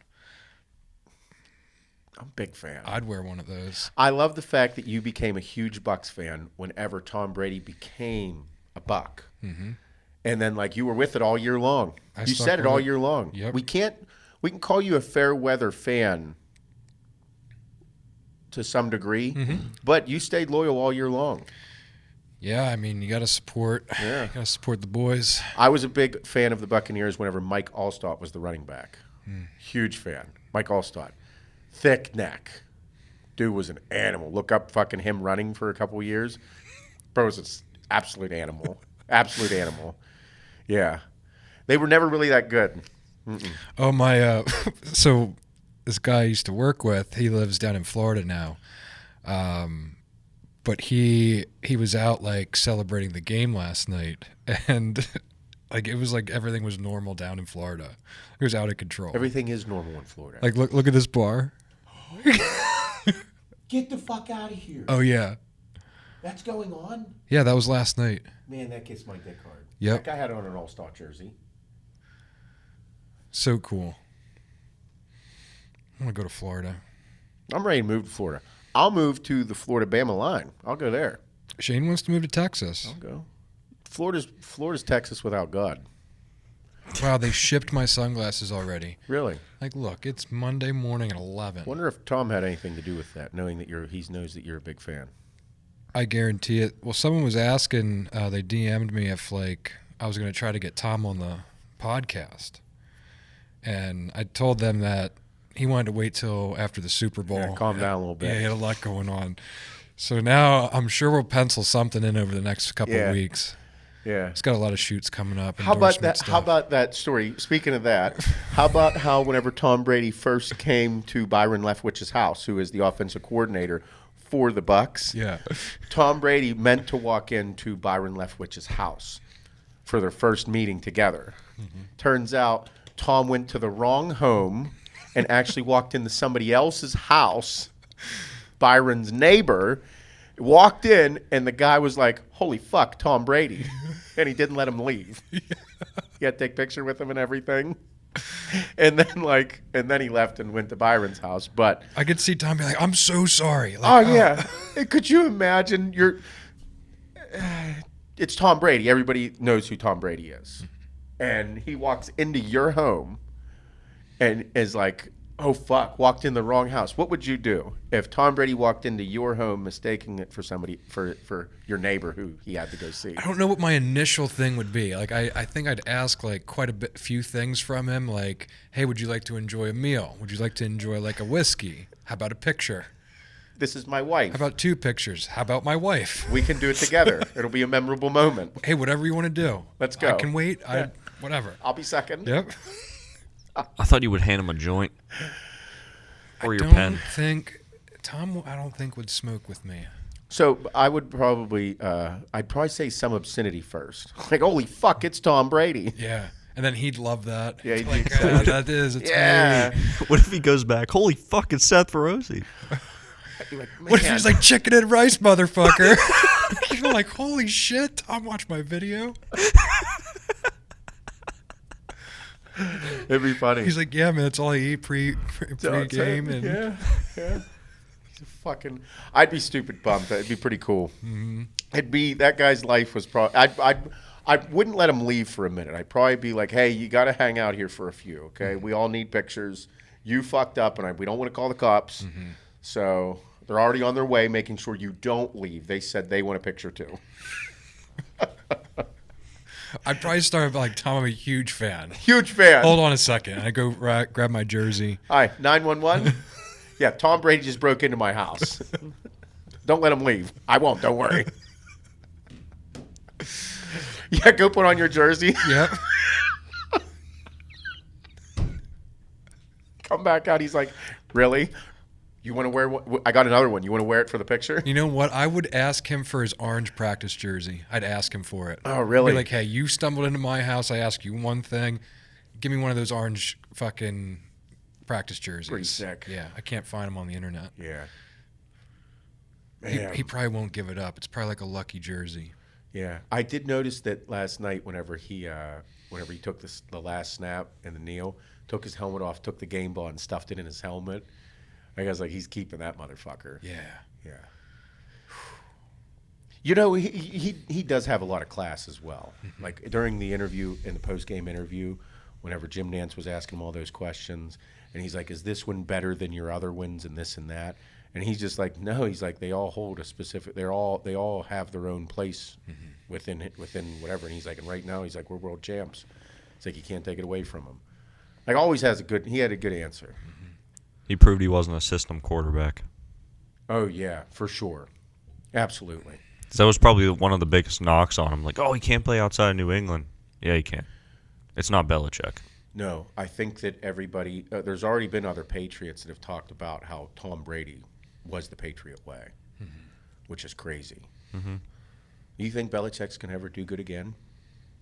Not with the quarterback. They need to trade for Deshaun Watson.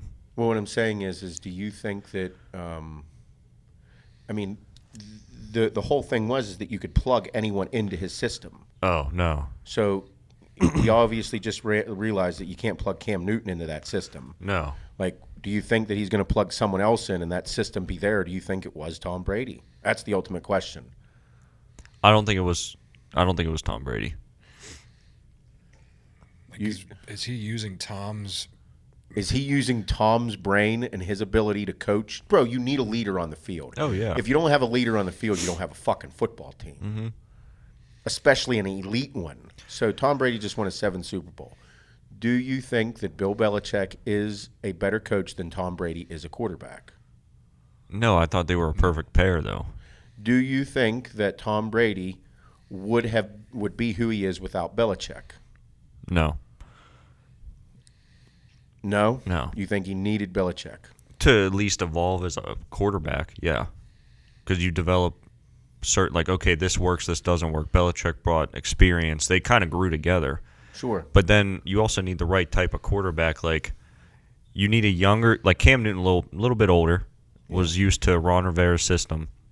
You bring a younger quarterback in who still needs room to grow, and like I'm just using Deshaun Watson as an example. If you brought him into New England, I think there's a lot of room for him to grow, and there's natural ability. He's not Cam Newton. Cam Newton's he's not washed, but a little older. What about if they brought in Jimmy G from San Francisco? I think he'd do well because he was in New Do England. you think they'd go to the Super Bowl with Jimmy G? No. Do you think they'd go to the Super Bowl with Aaron Rodgers? Yeah. You do. Yeah. Do you think he'd be able to win a Super Bowl with Aaron Rodgers? Yeah. Yep. I don't know why I disagree with you on this. Aaron Rodgers is not. He's really good. He just won the MVP. That head coach. Shouldn't have, though. Yeah, he should have. No, he shouldn't have. Yeah, he did. All right. Well, anyway, the fucking Packers head coach sucks. He's too young. He's too young. If you brought Belichick's experience with Aaron Rodgers, I think yeah. I don't think they get along too well. I don't think so either. I'm just saying, one way to find out. Anything to piss him off right now to like get a rise. I don't really watch the NFL. I watch real football. He watches XFL, yeah, soccer. yeah. We're done. Fuck you, Shane. All right, everybody. He's like I've been trying to fucking wrap this up. It's like I just finally give my input about football and you shoot me down. Yep. No. Really good input for the day. I'm excited to finish off our workday together and move on with life. All right, everybody. Have a good day. Bye-bye.